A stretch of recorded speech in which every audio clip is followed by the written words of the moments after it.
screen name. Good evening and welcome to another of our Sunday evening live streams. I'm John Gibson, candidate for Texas House District 84. Each Sunday night we gather together here on Facebook and we present issues that are important to Central Lubbock and to Texas House District 84. Tonight we have a very special live stream because tonight we're joined by three gentlemen within our community, and we're going to be talking tonight about racial issues and their importance, and also racial issues and any problems we might have when it comes to racial issues here in Lubbock. And I'm joined by three gentlemen right now, and I'm going to go ahead and have them introduce themselves. But we've got Pastor Milton Lee, we've got Mr. Dwight McDonald, and Mark Camacho with us. Gentlemen, thank you. Milton, go ahead and introduce yourself for us. Well, my name is Milton Lee. I'm the president of the Lubbock NAACP, and I'm glad to be here tonight, John. And I won't say a whole lot about myself, but I've been in Lubbock, Texas for over 65 years. Dwight, how about you? 65 years? Not quite. My name's Dwight McDonald. I'm a professor out of the Texas Tech School of Law. I'm also a part-time magistrate for the county of Lubbock. Have been in Lubbock only since 1990, so about 30 years. So I've got a ways to go to catch up with Mr. Lee. But again, I want to thank you for the invite, and I appreciate the opportunity to have these conversations.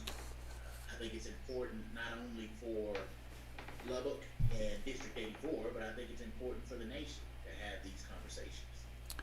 I agree. Mr. Camacho, how about yourself? Yes, sir. My name is Mark Camacho, and I am a parent and also a father in this district and community. And I just would like to thank y'all for giving me the chance and opportunity to be on here with y'all. Well, we're glad to have you. You guys, I moved here roughly 26 years ago, and I don't know about y'all, but it just seems to me like in the 26 years that I've lived in Lubbock that there hasn't been much progress made when it comes to civil rights. In certain areas, maybe perhaps, but overall, I'm just not seeing it. And I'm just going to throw that out to begin with and ask y'all, what do y'all think? Mr. Lee, you want to go first? Well, I can go first since I've been here for a long time. I've seen very little progress during my tenure here in Lubbock. And when I say that, I'm not saying it hasn't been any, but I don't think it's been enough to even come close to what has been done in other areas of the city. So I would like to see more things done for the North and Northeast and East Lubbock communities, which play a vital part of the parity of Lubbock, Texas. Lubbock cannot be a whole without every part of the communities working together. Mr. Camacho, what do you think? Well, I'm not haven't been around to see a lot of the things that Mr. Lee has, but in my time of being here in Lubbock and growing up and being a father and growing up in the LASD schools and in more than one part of the areas of Lubbock as far as the communities, I would like to see a change also. There's a lot of things that have been going on and still going to this day in my time and in Mr. Lee's time, and I agree with him. I for one am one parent who would like to see a change. Mr. McDonald? Well, I came here the second time in 1990. I showed up here originally in 84 as an undergraduate and left here in 88 and then came back in 90. I think that there has been progress. I think that we still have a long way to go. And I would be remiss if I did not point out today, if we're going to talk about progress, I watched as Congressman John Lewis's body was taken across the Edmund Pettus Bridge today, 55 years after he was beaten on that very bridge. And the same organization, the state troopers and law enforcement that beat him 55 years ago, stood at attention, and they were the ones who were saluting him today.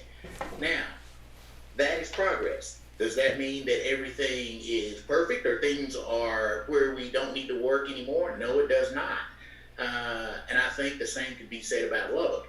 I still remember when what is now MLK was called Quirt Avenue, Q-U-I-R-T, and most people didn't know what that was. And so there has been progress made in Lubbock, but we still have a ways to go. And as an example, I'll just share this with you. I'm at the courthouse on a regular basis, and I see folks over there all the time.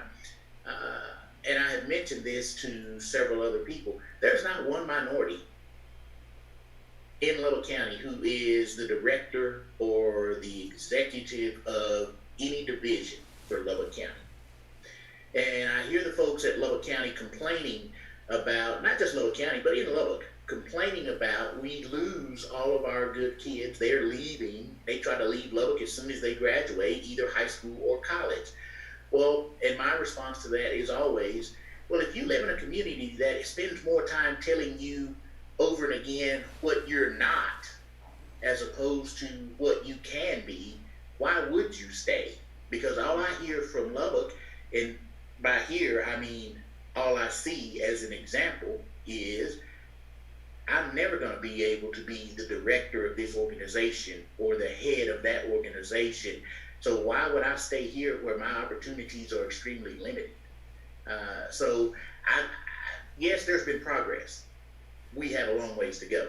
And I don't want people to fall into this trap like folks did when Barack Obama was elected president. Well, how could we be racist? How could we have a problem with race? We have a black president.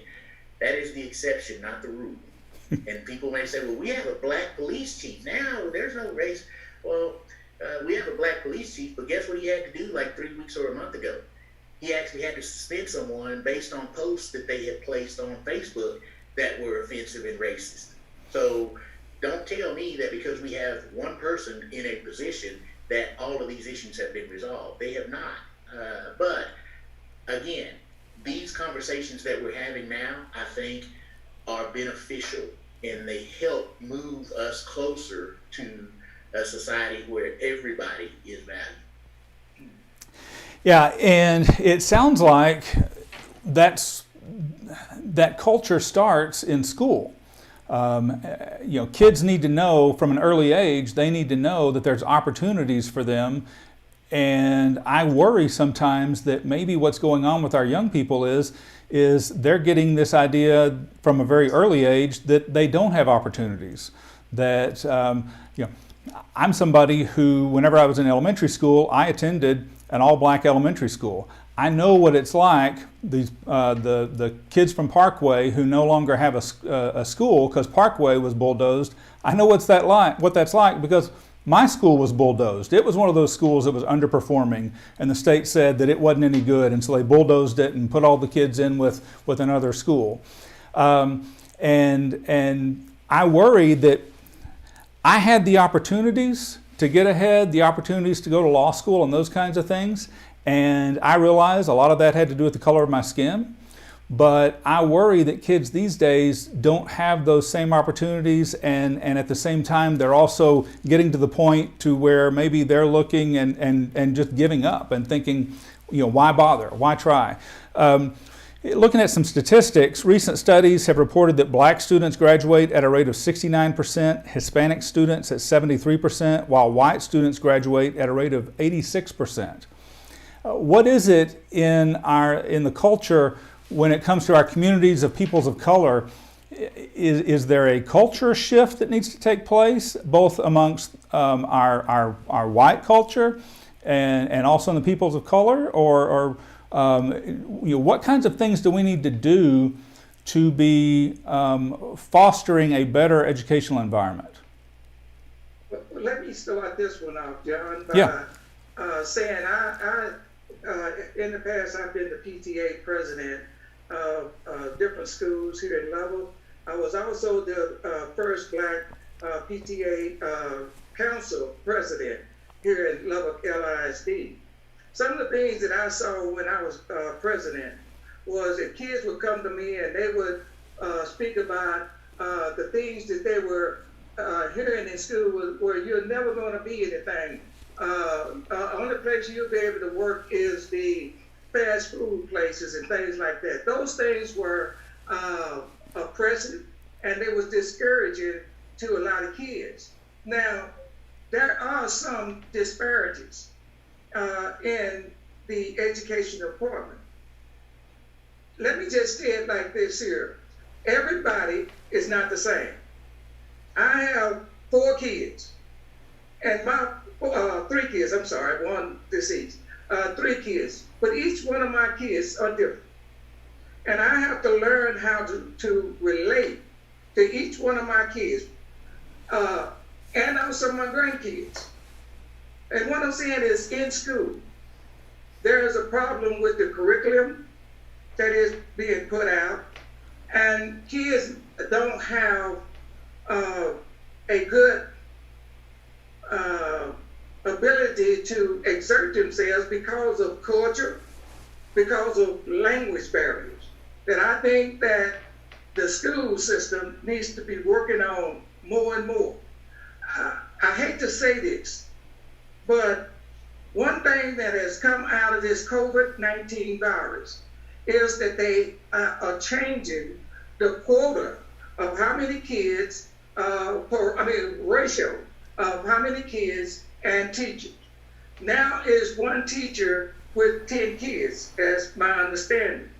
That gives those kids a better opportunity to learn because the teacher can take more time to understand their culture, understand their language barriers, and other things that they have maybe grown up with. You know, I've seen it as early as from childhood to K-12, that kids want to learn, but maybe they didn't get something in for as fundamentals at the beginning. And then they're just pushed to the side the rest of the time that they go through school, and they wind up graduating with a less percentage of going even to college. And then you have a lot that don't graduate. That's where these statistics come in. There's a lot of kids are quitting school and things like this here because they feel that they are being neglected. They feel that they are being punished for things that they are having to deal with, even at home. And we need to take all of these in consideration when we're dealing with kids. One thing I don't like that I see sometimes is when I see young kids in orange trousers or whatever you want to call them at some of these here places where they put them when they have messed up. To me, you are just putting in that kid that once you grow up, you are headed for prison. And we need to change that. They shouldn't be dressed up as a prisoner in school. And so, even though the curriculum needs to be changed, I think some of the way we prepare our teachers for education in the United States and here in Lubbock, it needs to be changed. And once we see that change, we'll see a difference in kids. When I grew up, I had all black teachers. They didn't play, but they were not mean. And you did your work. And if you didn't do your work, when you went home, your parents got on you for not doing your work. Well, we have a different generation now. We have kids having kids, and so when they grow up, they can't relate to the kids. And so we try to blame the parents for the way the kids are going, but actually, the parents depend upon the teachers to educate the kids to not be like they were. So it is a big problem. The disparities don't have to change. Either we can do like the police department is doing now with these substations and getting policemen who can relate to the people who want to relate to the people in the communities that they are in. And I hope that really works out the way Chief Mitchell has it planned out. We may need to do the same thing with the schools. Instead of taking away all these schools and just having big schools, we need to go back and look at, well, the kids getting the proper attention that they need, because each kid is different. Mr. Camacho, I am somebody that I've got to admit, even though, like I said before, I came from a background of a very poor socioeconomic status school, I've lived pretty much a pretty privileged life and raised my kids in a privileged household. My kids, they came home every day to a mom who was there at home. She worked, but she worked hours such that she could always be there for them and those kinds of things. Why don't you tell us what kinds of problems are kids facing these days in school that perhaps people like me, we're just not aware of. We're just oblivious to some of the issues that kids face. Well, I can't speak for everybody as far as the experience that they've had at their schools. Right. But as far as me, I have 6 kids. I have 3 girls and 3 boys. Me, as a father, I take it upon myself to make sure every morning and every day when I come home from work, or my wife comes home from work, that we take the time to see what our kids need help in. What are you struggling in? What are you behind in? Tell me what's going on at school. Tell me what the teachers are teaching you. One of the questions I ask, and even my neighbor's kids that I picked up, one of the second questions I ask is the first question I ask when I pick them up is, how was your day? Some of them say not good, terrible, horrible. The teachers told us this, the teachers told us that. And then I ask, tell me what you learned today. Tell me something that, now that school is over with, tell me that anything that you have taken from this day and have registered, some kind of knowledge. Tell me. They'll tell me in science or wood shop, whatever it may be. But then I get the ones that I don't like hearing and that I've been hearing. And I've addressed this to the school board and to the staff as far as what Mr. Lee is saying, the way the kids are treated in orange jumpsuits, whether it be that they're at JJAP or Star or wherever it may be. I feel that the uniforms are just as bad as the orange jumpsuits. I feel that those uniforms are pretty much an orange jumpsuit or a blue jumpsuit from the county. Walking in line, walking with your hands behind your back, looking forward, looking straight. This is all prison or jail. I'm not sure the right word, but you're teaching my kids pretty much, this is the way the world is going to be out there. This is what you have to do. You have to wear this. You have to follow these directions. And you have to do, if I tell you to jump how high, you better jump and don't ask any questions. I got tired of hearing my kids coming home and saying, Dad, where you, and my kids attend O.L. Slayton. I have a daughter that's already graduated from Monterey last year. I got 2 that hopefully, however things go this year, they are going to graduate from Monterey this year. So I have 3 graduating from Monterey, and then I got 3 that still attend O.L. Slayton. But while they're at O.L. Slayton, they're always told how horrible a school they were, how horrible of kids they were, how bad they made the school look, how bad they pretty much made the staff and everybody look because their grades were poor, because their behavior was poor. And this was told to them over the intercom, and not just person to person, it was addressed to the whole school. I mean, who does that? You're supposed to be there to encourage our kids, not tell our kids that last year we were a C school and this year we're an F school. And that was part of the issue, and I addressed to one of the teachers. I was like, when they were a C school, you still told them how bad they were, how horrible they were, all this other stuff. And this past year, we're an F school now. And now you're telling them the same thing. I've been hearing it for years, since 2014. It's a broken record. And now that they're in F school, You're telling them to bring it back up to C school? Why do you want them to come back up to C school? Why not tell them to shoot for an A or for a B?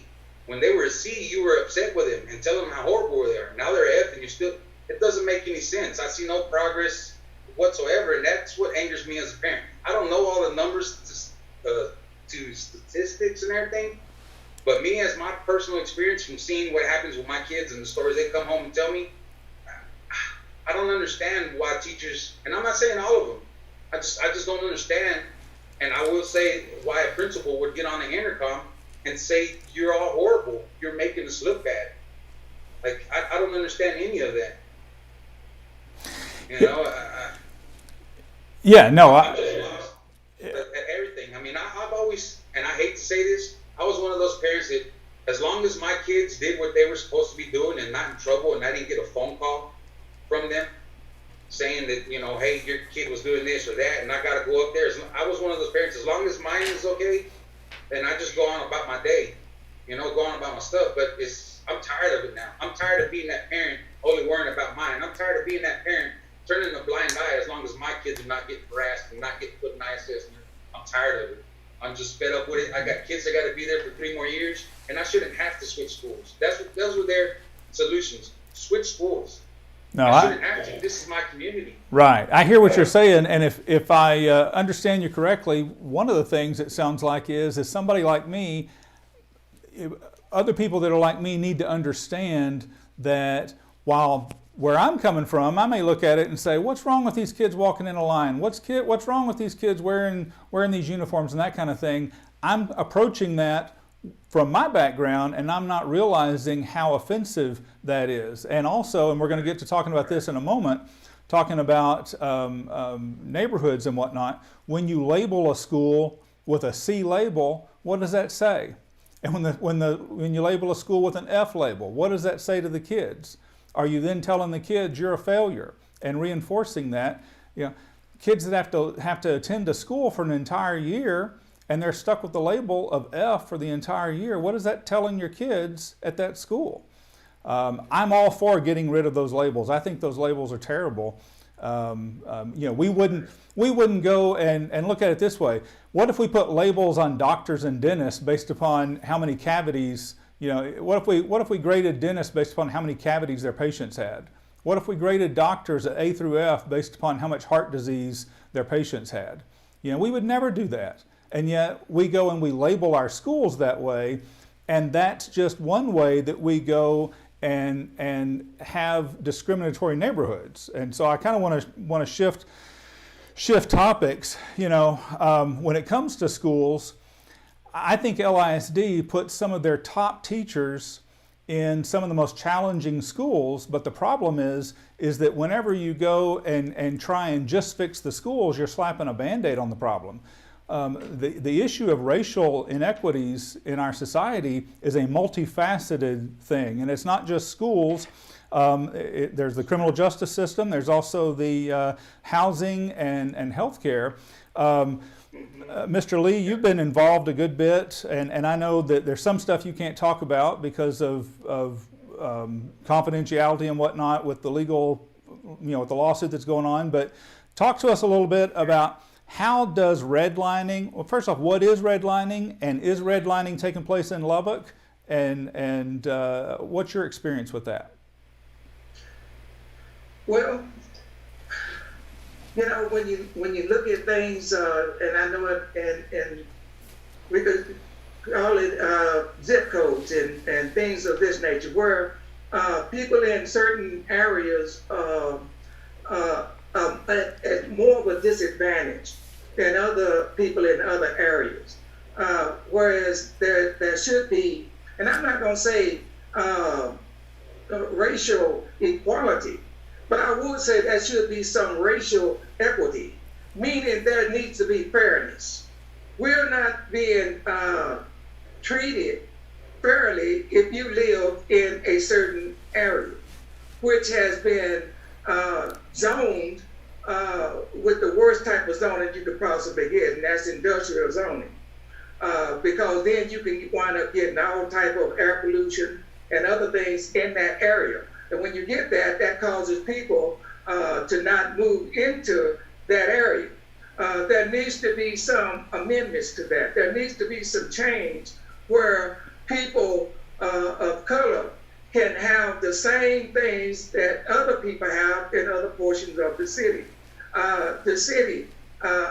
This is just my opinion, and but I believe that the city can still make some amendments to some of the things that they put out with the 2040 plan and the comprehensive plan that can make things better for northeast and east Lubbock. I'm not saying get rid of all the industrial, but there needs to be a limit on industrial, and we could go back and rezone some of the area and make it commercial and even residential. This could help the city, it could help the communities to be more equitable toward each other and show that we care about how each person in the city are living and how that they can move up. When you have those situations, housing is terrible. Affordable housing is already hard to get in these areas. And then when you don't have a good affordable housing, the health care is bad because you got all this industrial waste, you got all this air pollution, and that is causing people to be sick. Now, let me just put this into it also. When you have people who are trying to get a job to better themselves, but they go out and you say two people, one black, one white. And I've seen this before. They go out to a company. If they get past the application which has their race on it, if they get past that, and the person say, okay, I'm going to hire a black and I'm going to hire a white. I've seen it in the past where a black would be hired for, let's say, $8 an hour, and a white would be hired for $10 an hour. And the black would be put on temporary employment. And then after about 6 months, when insurance, health care, and vacation and all that kicks in, then they're let go. All right? How in the world can you move forward when you have this type of situation?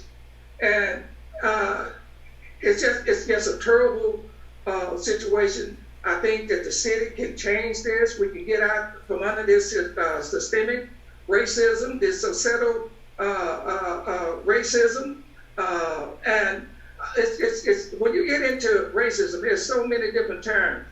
Institutional racism, structural racism. There's all types of racism.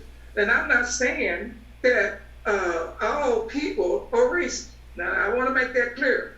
Some people are just unaware that they are discriminating against another person. And we need to change that. I'm glad the city now has the community engagement task force. They need to be looking at things where people can get engaged in to try to say, okay, we've been looking at it different. Let's look at it from a relational standpoint, where we can bring people in and brainstorm and find solutions that's going to better Lubbock as a whole, and not just as a port. So when you start talking about these things, they just start dribbling down like a iceberg, and we need to put a handle on it. And that's when I said not equality, but having equitable, meaning let's go in there and try to come up with things that can change the way the situation is in this city. And I always say the city, because I really can't do nothing with the state. I can't do nothing with this country. I know all the problems that's done happen, but I can make a difference here in Lubbock, Texas. I am an ally, not just for the black community, not just for the minorities, Hispanics or Asians or whatever. I am a ally for the entire people of Lubbock, Texas. That's what the NAACP stands for. We want equality and justice and civil rights for everyone. And so my goal, after retiring from the post office and retiring from the military, is to try to help the communities because there are a lot of people who really don't understand the system. The system is what's bad, not the laws that was put forth, but the system of amendments and changes that have taken place to keep minorities and blacks down. We need to be working on that. John, let me just say this one last thing. And I think it's about 10 years ago, it was found out that the city here in Lubbock still had laws on their books that were against the minorities and blacks here in Lubbock. I thank God that they changed some of them, but I guarantee you, it's still some more. We need to go in there and we need to change these laws and make it better and equitable for everyone.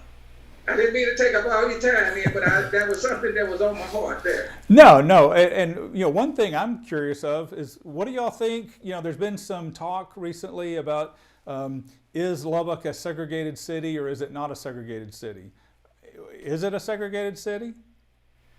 I'm gonna let you leave this one out, Dwight, and I'll come in later. Well, I think it is still a segregated city, unfortunately. And Mr. Lee talked about equality versus equity. And people are saying, well, how's it segregated? You can live anywhere you want to live. Well, the reality is that has not always been the case. There were actually laws on the books that said that if you were African American, you could not live west of Avenue A. Now, equality says today you can live wherever you want to live. Equity says in order to recognize and put you in the same position that everyone else is, we know that up until the 50s or 60s, you could not live where everyone else is. So we're going to do something about that to equalize, not treat you the same as everyone else, because we didn't treat you the same for those 100 years before. Now we're going to equalize this deal and try to make up for what was happening to you before. So you need to understand the difference between equality and equity first. But when you start talking about zip codes and folks being segregated, and I want to jump back to the school right quick. The way that our school system's set up, it's set up based on the assembly lines that we had in the industrial age in the 1920s. And there was an orderly fashion to all of that. You sit in this row and we put everybody in a row. We don't step outside of that. We keep everybody in a line when we go to school. And now society has changed. You are rewarded now for innovation. You're rewarded now for creativity, except in school. You are not. You are punished for innovation and creativity in school because you should just follow along with everyone else because we have to pass this test. And so what happens is you have folks that look at a situation and say, well, this school is better, so I'm going to move to this place. And you have people leaving the city of Lubbock, which is causing the city of Lubbock to now have to start annexing different parts of what used to be the county. They're annexing that now to try to keep some of those tax revenues when they should be looking at taking care of what we already have. And part of that is North and East Lubbock. We should be spending money to try to bring equity to those portions of town that have been left behind. And in doing so, you would then create, I think, a better tax base for the city. You would also create, based on that better tax base, you would create better schools, because then you'd have more people moving into those areas of town, because I could see the growth and I can see the investment. There is no reason at all when you talk about are we living in a segregated city? Explain to me why we are expanding south and southwest and even going west, going out to Wolford and going to Shallowwater, when we have 50 miles of unpaved roads in North and East Lubbock. Mm-hmm. That makes absolutely no sense.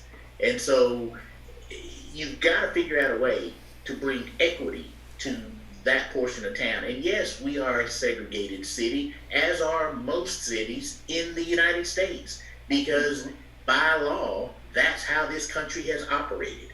Does that mean that there hasn't been progress? Yes, you can live wherever you want to, if you can afford to, and if you don't mind being one of only a few minorities and having to deal with the problems that come with that on occasion.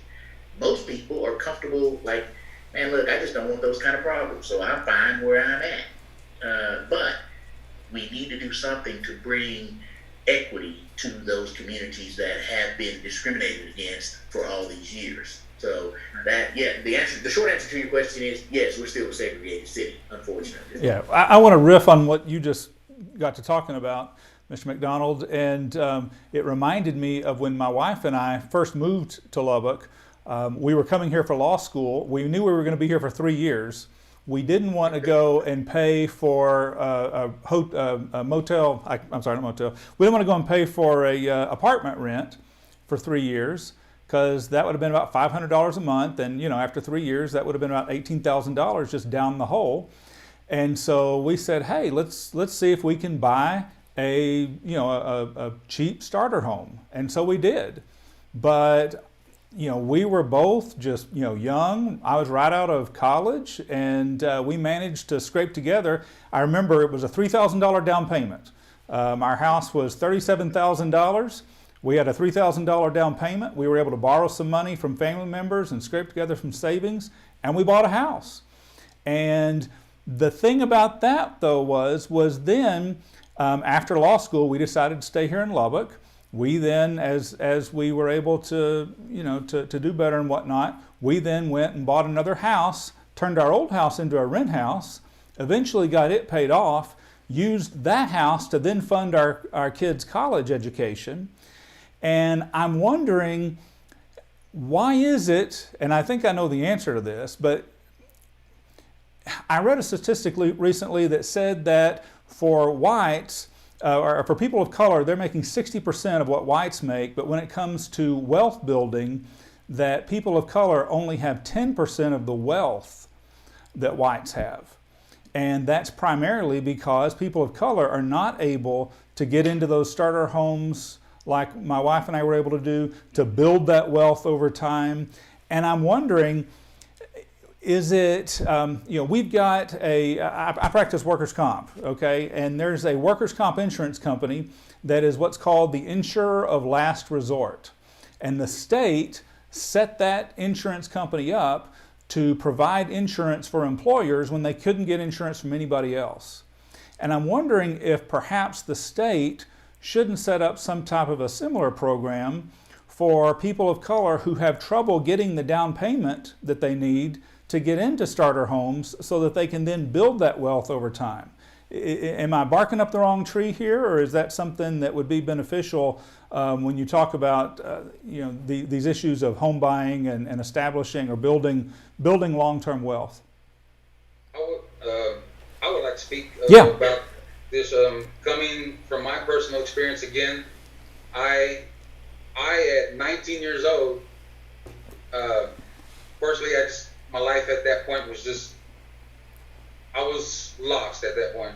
I was lost not only at home with my parents, there's things going on, which we had talked about, stuff going on at home and stuff going on in school, but I was also lost at school, and I felt, and we also talked about, Mr. Lee talked about blaming parents. Some people, and I was one of those kids that was like, I blame my parent, for this and that. It took me a lot to realize it's not my parents' fault.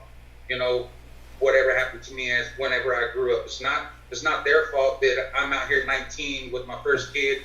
None of that was their fault. It took me a long time, and still to this day, for me I'm still learning and trying to understand that none of that is their fault.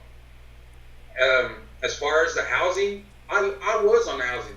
Me as a male, I went and applied for housing. It took me a long time to get in as a male. I think women had a little bit more leniency in that, but it took me a while to get in.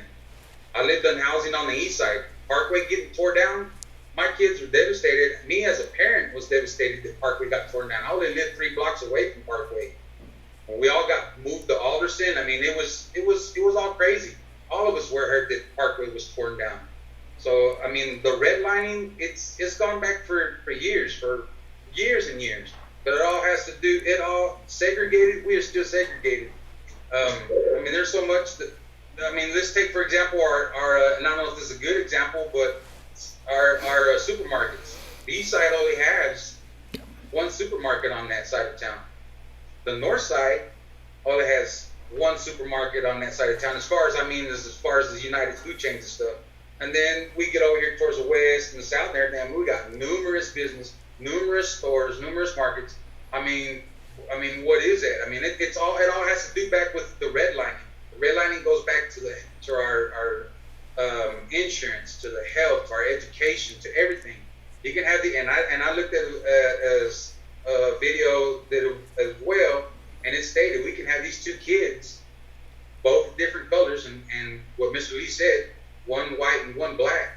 They can have the same education, live in the same neighborhood, but because of his skin color, he's not going to get the same opportunities as the minorities would whatsoever. I mean, it's hard. There's a lot of programs out there to help parents with but there's so many rules once you get into those programs. There's so many guidelines you got to follow. There's so many hoops that you got to jump through that it makes it frustrating. And me speaking, like I said, from experience, I don't live on the east side no more. I love living on east. I lived there for eight years, 1828 East Colgate. I still remember my address. I love that neighborhood, and I still go and visit them people on that block from the end of the East Colgate all the way to the end where my poor dear close friend Miss Johnny May, the one that passed away here from them dogs getting to her. Me and my kids still go to that neighborhood and still see everybody. I mean, this Lubbock to me is always going to be segregated. I feel, and this is just my opinion, I feel no matter what people bring or what solutions they do, my kids are still going to live through it. My youngest kids are still going to live through it. Mr. Lee lived through it. His kids lived through it. Dwight and McDonald. I mean, everybody's lived through it. You've lived through it. I mean, it is this systemic racism problem. And for a systemic racism problem, we need systemic solutions. Answers, resolutions for this. I mean, it's crazy. That United over there, and I say United, it's Amigos, but it's on the north side. And we got United, it's on the east side. And to me, just those names segregates our areas. Yeah. Market Street, Amigos. I mean, it's always going to be segregated. Good point. I mean, if they do find us a program to help us in that or help other people, not me. Where I live at now, I bought this home. It took me 4 years. It's not the best, but me and my wife got out of housing and took it upon us. It's time for us to start building a home, whether it's nothing, but it's something to us because we work every day for it and we've already paid it off. And now it's time for me to get my mindset on what you just said, your kids' college, their education. It's time for me to stop keeping my head down like everybody else. It's time for me to show not only my kids, but anybody else that wants to be with me to just pick our heads up. Let's stop keeping our heads down and stop just going on this path that we've been taught to follow, that our kids are still being taught to follow. You follow this and you only do that. Because like every one of you have said on here, you'll never ever be able to be a director of this department. You'll never ever be able to be a manager or anything. And that's one thing I teach my kids. I got a daughter that just because of all of this has been going on, this girl does not come out, her nose does not pick up out of that. I got to go take her off of that book that she's studying for college. I got to force her to get off. But then again, she's like, Dad, you pushed me to do better. And I was like, that's because I feel, and I like I said a while ago, I don't like blaming other people, but I feel whenever my experience in LISD, I know I was screaming for help when I was a student here at LISD, and I never got it. I always got pointed here, got pointed there, got pointed here, got pointed there, got pointed there. I never got what I was looking for. I feel that I was failed as far as the school system.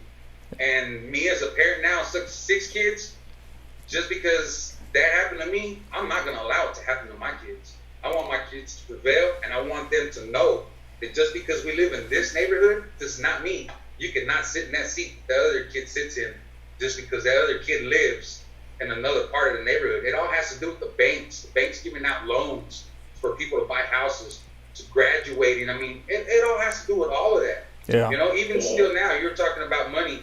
I mean, I read a statistic that for every $100 that a white wealthy family has, color or minority, it only amounts to $5 and some change. Right. Still to this day. You know, I mean, it doesn't, it's just a lot, and this is all new to me.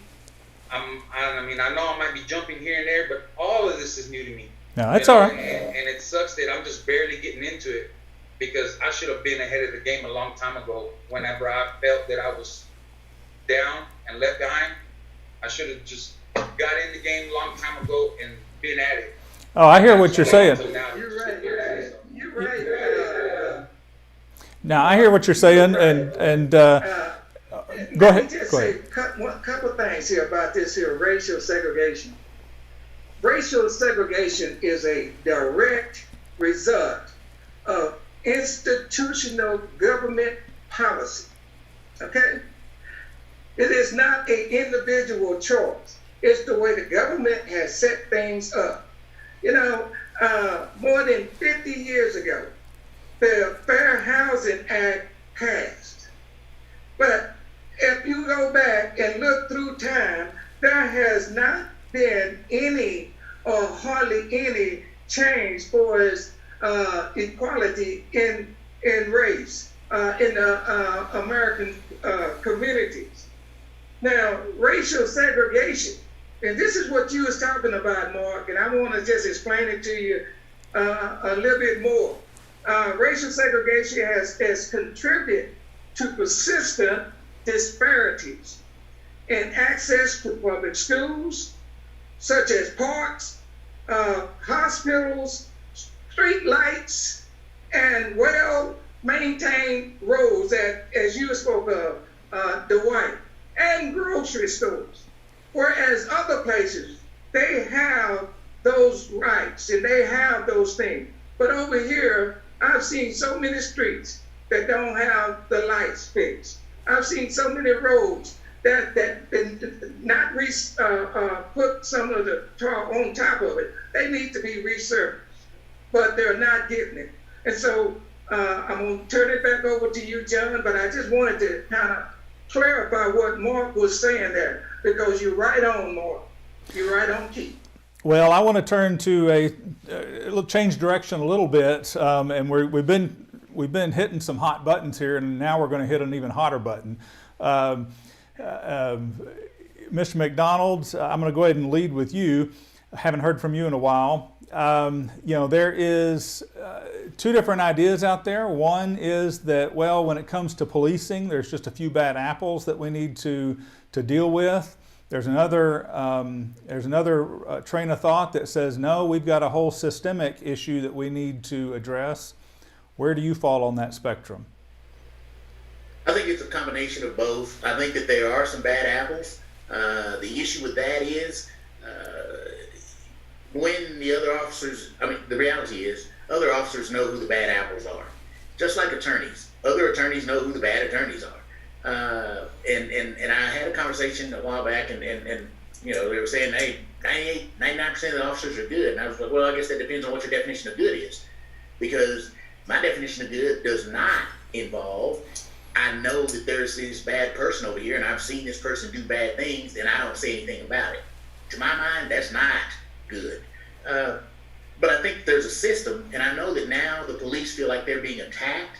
But I think that in my mind, they kind of brought that upon themselves. Because anytime one of those bad actors would do something, rather than casting that person out, they would defend that person to the hilt and make sure that that person had no accountability for the things that they had done. And what you are seeing now is, as a society, people are tired of that. They're saying, look, I'm tired of the police doing things and getting away with it and never being held accountable. And part of the reason they've never been held accountable is because the good officers protected the bad officers. So when the police are upset, I'm not one who wants to defund the police. I think that certainly we need to look at maybe reorganizing the way that we police people. But when I dial 911, I'd like for the police to show up. I want to be protected by the police. But I also want to, on occasion, unfortunately, people need to be protected from the police. So I think that there's a combination of, yes, there are bad officers, but the system has allowed those bad officers to go without any kind of accountability.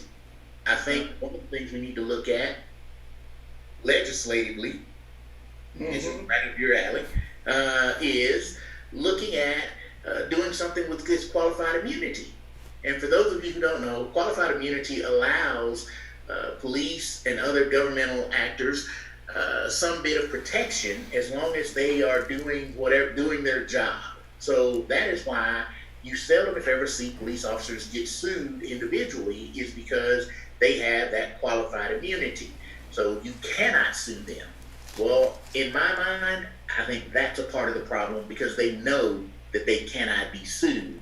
And qualified immunity came about in 1982. It's a judicial conscript.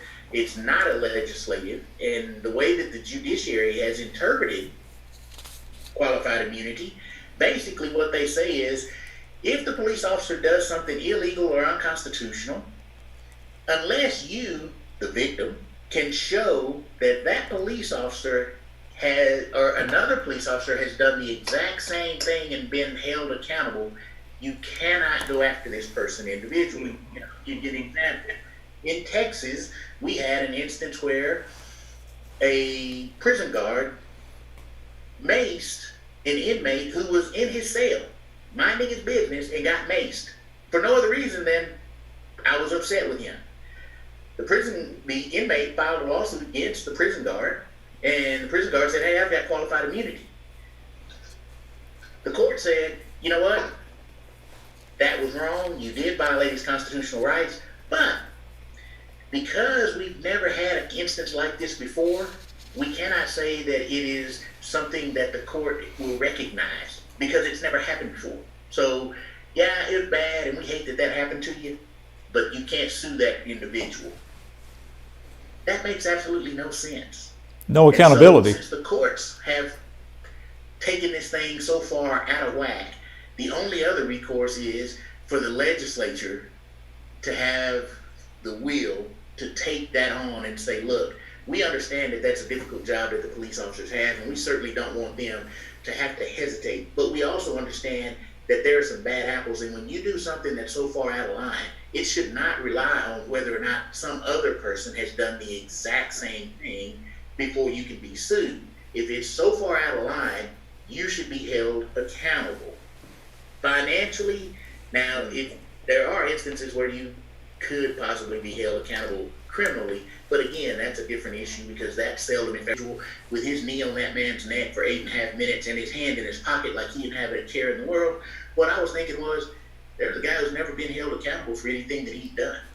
And even though people are videotaping it and they're telling him they're videotaping it, he doesn't care, because I know that you can't do anything to me, because you haven't done anything to me any of the other times that this has happened.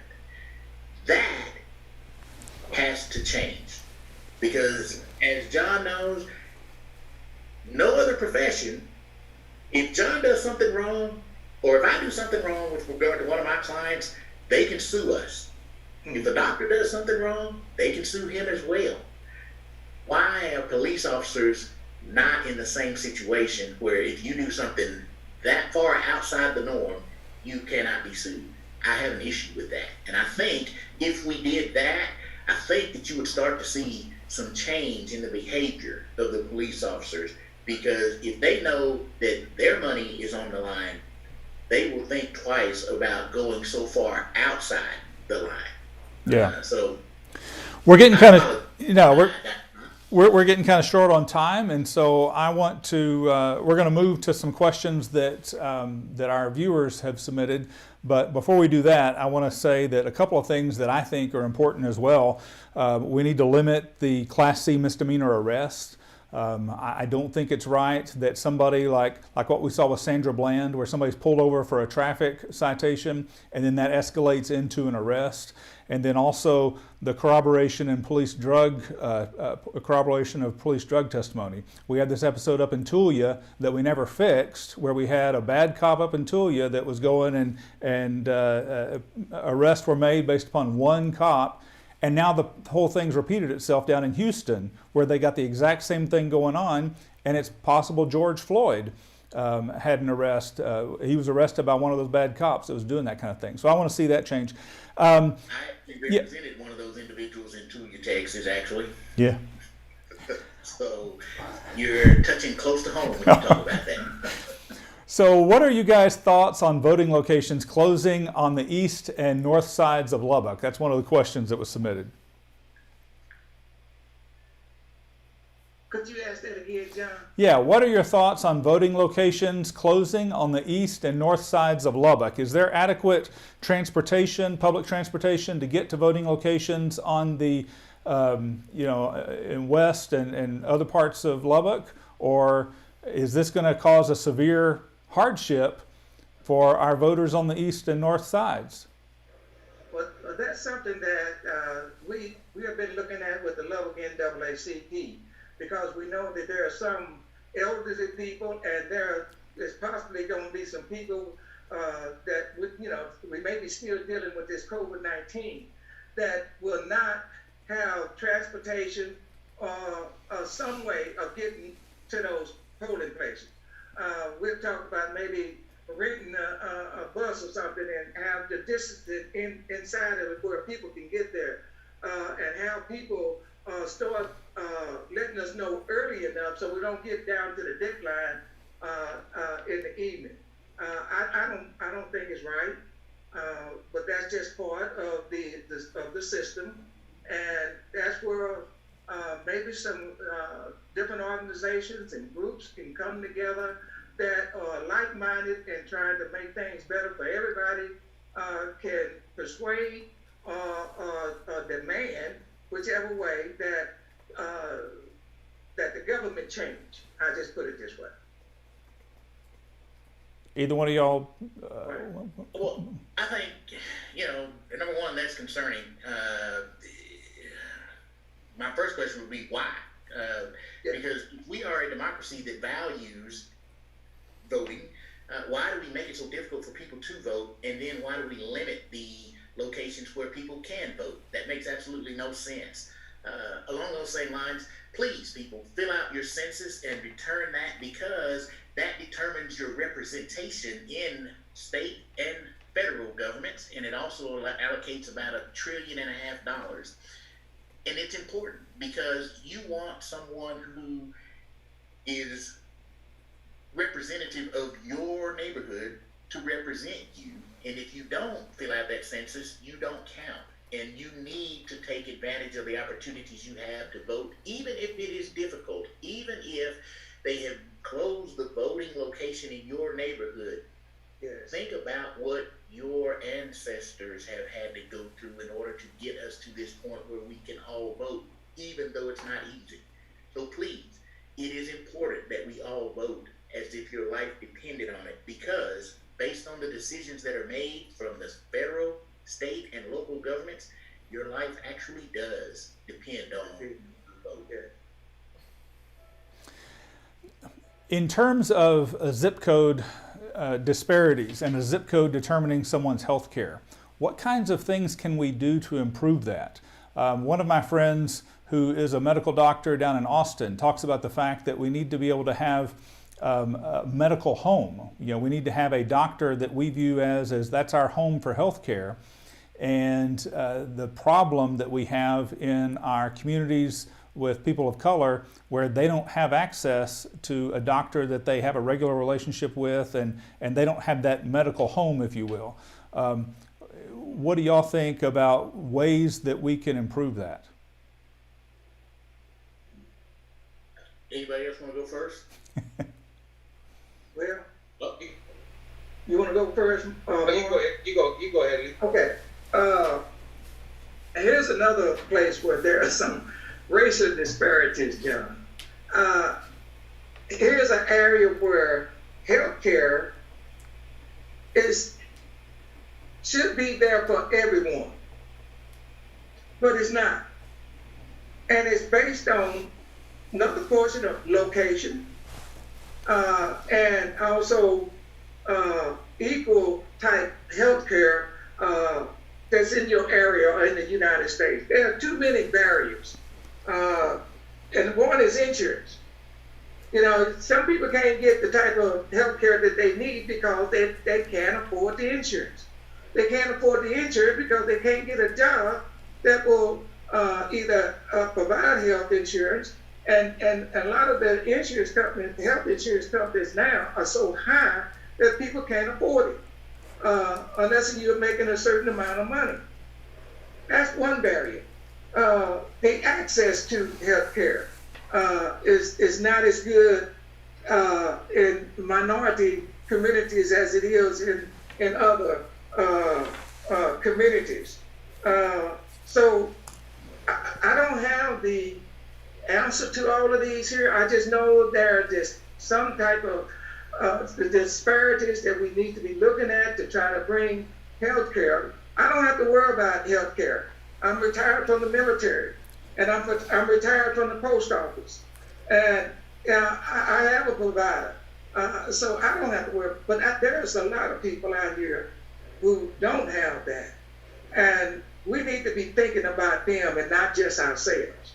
And we need to be trying to get it for everyone. I think the things that President Obama was trying to do with the health care, I think President Trump, and I don't want to make it political, but this is a true fact, he's trying to destroy all of that. We need to get in there and make changes, or else we're going to wind up being under some type of dictatorship that's going to dictate the way everybody is going to live in this country, and that needs to change. Well, we told everybody this thing would go for an hour, and so we're a little bit over time on that health. To answer that question somebody submitted about what would I propose to treat the gap in healthcare for our minority communities, let me just also add that I have been saying until I'm blue in the face that we need to expand Medicaid.